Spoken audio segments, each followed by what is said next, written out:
Hey everybody, here's a garden update for you. So here we are in about the middle of October here in North Texas, and it is unusually warm. We've been for the last 2 weeks into the 80s consistently, and it's going to top off here, getting even into the 90s. So if you're doing a fall garden in North Texas, things are still growing strong because you've got the heat, and it may interrupt some of the fall plants because they don't really like the heat. So it's both good and bad. As you can see, the herb garden is going pretty crazy. This herb bed is just filled with flowering basil and bees that come every morning to go after the flowers. It's just a tremendous bed here that is just taken over with all sorts of herbs. We've got more herbs than any person knows what to do with. So that's a good thing. Basil, oregano, thyme, all sorts of good stuff coming up here. The eggplant are doing good too. So when you look at the eggplants, they have some eggplants that are pretty much ready to go. I don't like to get them too big because then they get too seedy, but we've got some eggplants that are ready to be picked off of this plant here. They're doing really good. And then I got two new eggplants that are growing up pretty strong too. They love the heat, and we sprayed earlier for bugs, so the leaves have been holding up. The plants have been holding up. There's a certain little bug that likes to eat all the leaves, so we've taken care of that. And the sad thing too here is that plants like the hibiscus, as you can see here, they do really well in the cooler weather. Unfortunately, they weren't getting this big or making this many flowers in the summer because it's just too darn hot every day. They don't like that. So now that the weather's cooled off, you can see here that the flower plants do really good, really excellent. Even the ones that trellis up, starting to make flowers, which again, the season, we probably got another month probably before it gets a cold or a first frost date, and that will kill all this stuff. So really it's a race against time in terms of getting things for the second harvest. As you can see over here, my initial fall garden bed, the radishes have come up, right? That's a pretty good thing. So we'll have radishes here. You can see also coming up are the carrots. They started to make their initial leaves, and so that's been good. I've been watering this to keep the ground moist here so that the seeds can sprout and germinate. And the radishes over here, I got a few bare spots where I think the seeds just didn't germinate. Sometimes if you have a pack of seeds that are a little bit old, maybe a year or so old, they may not all germinate, so I'll probably put some more seeds in the bare spots, but at least we got radishes coming up. Over on this side, I planted some lettuce from the stores that I got, popped them in the ground, and now they've taken root and they're gone crazy.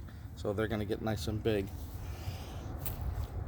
Celery's been planted here, and they're growing well too. So we've got some cool weather crops that hopefully are going to withstand this 90-degree weather heat.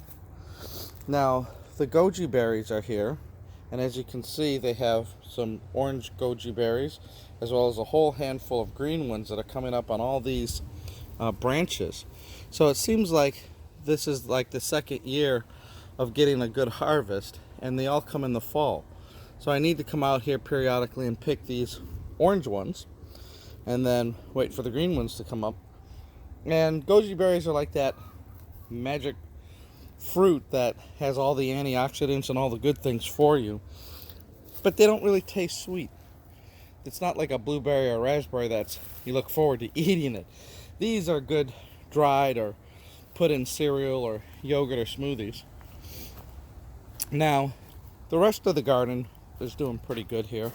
The figs have lots of figs on them, and they're starting to get bigger, so it's kind of a race again against time. Will they turn from the hard green fig and all of a sudden start to getting sweet here as we maintain this warm weather, but once it starts getting cooler, it's going to go dormant. So here's like a fig right here that's turning and probably ready to pick. Yeah, once it gets soft, it's good inside. So I'll take a bite of this here. Well, you can see the inside. It's a nice fig. So in North Texas, we usually get 1 or 2 harvests of figs by November, when we're going to get a frost and it'll kill these plants. Then next year, the leaves will come back, it'll grow more, and we'll have more figs. It's been a good fig tree. It was in a container for 2 years. We didn't really get the figs, so I put it in the ground here, and it's been wonderful, and it's getting nice and big and sturdy. And then looking over at the other things are growing really well too. My fall tomato plants, you can see, are getting nice and big. I started to stake them up, and I'll keep looking at them here, seeing if they need more staking. Hit them with fertilizer, which is great. That gets them nice and green and big, and they all have flowers on them. So let me walk over here. So as you can see from this angle, they're doing really well. Even the ghost peppers, because the weather's getting cooler, are starting to produce flowers and little ghost peppers. So they're kind of a late thing here too in North Texas. They don't really like that direct sunlight, and probably need to move them into a shady area next time. They're in containers, which are great. You can do that, and I'll keep them for next year. I'll just cut them back. But the tomatoes are growing big and bushy with lots of flowers. The snap peas and beans are trellising up. Now again, this heat, they may not really appreciate the 80s and 90s so much, but if we can get them through the next couple days and start to get the cooler weather, hopefully they'll start to be a little bit better. And then the cucumbers here are doing well, and they're trellising up with lots of flowers. When I initially put them in, they started to have little bugs eating the leaves, but we took care of that with a little spray of some organic pesticides. Got rid of them. And then over here you can see the cardoons and artichoke are growing. This is the second from last year. They're growing very well. And something I've never grown before, fava beans. And you can see that fava beans get about this high, and they get bees because they make these little white flowers. Ain't that a pretty flower? I never really knew how fava beans grow because I've never grown them before. How tall do they get? How big they'll get? Do they need trellising? But so far I haven't had the need to trellis them, and they're getting kind of big, so I don't think they get too much bigger. And they look like they have a sturdy stalk on them, so they may be able to stand on their own. The peppers, I picked some peppers, and of course, pepper, so many peppers here. Lots of peppers, and so we'll be harvesting them before the frost, and then they'll be done for good. And then of course, tomatoes over here are doing well. And wild cucumbers. Some of the cucumbers that I grew earlier in the year fell off or eaten, the seeds dropped, and now they've sprouted. So I'll let them do their thing. I'll let them grow wild. But the tomatoes are doing really good here. I've got them all trellised up nice, and they're ready to go. Here I haven't planted anything in this empty bed. It doesn't get a lot of sun right now because of the seasons changing, but I could put some stuff here. And then I have some zucchini that I put in, and it's doing well. Big leaves. Hopefully I'll get a couple zucchini before the season hits. Nice big leaves. And then over there I got some wild, kind of letting it do its thing, peppers. Ooh, they're turning orange here today. I'll have to pick some. It's a habanero and poblano pepper. I'll have to pick those. Looks like we're ready, as well as an eggplant. So they kind of put them here, and they kind of did their wild thing, and so I just let them go.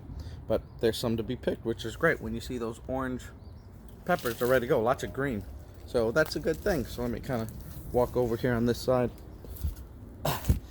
And I could trellis this up some more, but at this point I kind of let this one as more of an experiment. It's like, you know what, do your thing without any human intervention. But there you go. That's kind of a pepper that's ready as a habanero. Here's another orange one. I have a friend who really likes habanero peppers, so if he wants them, I can share this bountiful harvest of what's going to be many habanero with him. And then, of course, way back here is the blackberry.